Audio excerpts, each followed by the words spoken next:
Jouw buurt kan leuker en gezelliger.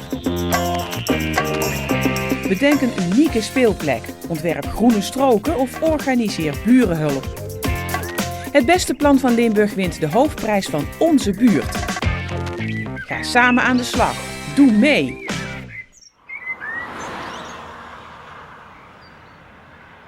Onze Buurt kreeg vanuit Kerkrade een inzending van de groep Behoud Elisabethstift.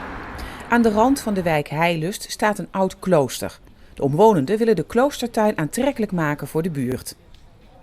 Dit is een Duitse orde, de enige klooster van die Duitse orde in Nederland. En die bestaan hier ongeveer al 150 jaar. En het klooster was nagenoeg dicht.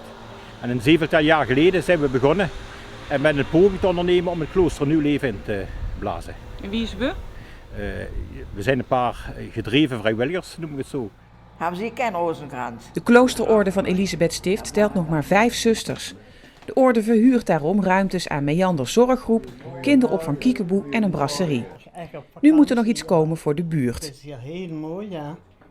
Over het algemeen kun je zeggen dat in Kerkrade toch wel aardig wat wijken zijn waar veel mensen wonen die toch iets minder te besteden hebben. En eigenlijk willen we hier proberen iets creëren waar straks mensen uit al die wijken dan ook een plekje kunnen vinden waar ze met hun kinderen leuk kunnen vertoeven.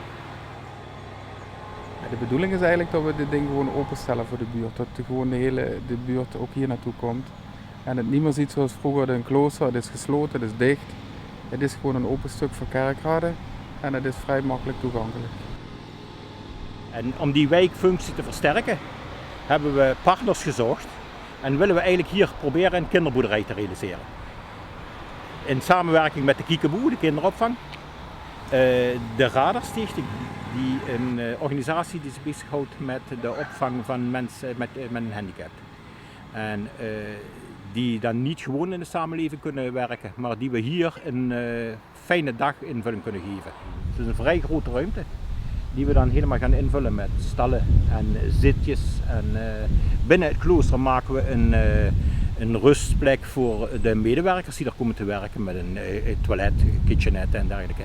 En ja, goed, we streven ernaar om het in voorjaar volgend jaar in de lucht te krijgen. Als je bedenkt dat dit het eerste ziekenhuis is geweest van Kerkrade. En als je in de kronieken leest, ik zou je dus adviseren die te lezen, dan zie je dat de eerste patiënt die opgenomen werd, daar moest het been geamputeerd worden. En in die tijd konden ze dat nog niet zo, die heeft het dus ook niet gered. Maar als je het boek leest van Stief en je ziet het hele verhaal daardoor, dan kom je hele leuke dingen tegen. En dat is het gewoon waard, naar mijn mening, om te behouden. Vandaag de dag wordt alles al afgebroken en gesloten. Maar dit vind ik eigenlijk, het gaat me gewoon na het hart. Misschien ook omdat ik hier tegenover woon en omdat ik het hier van kinds af aan altijd ben gekomen.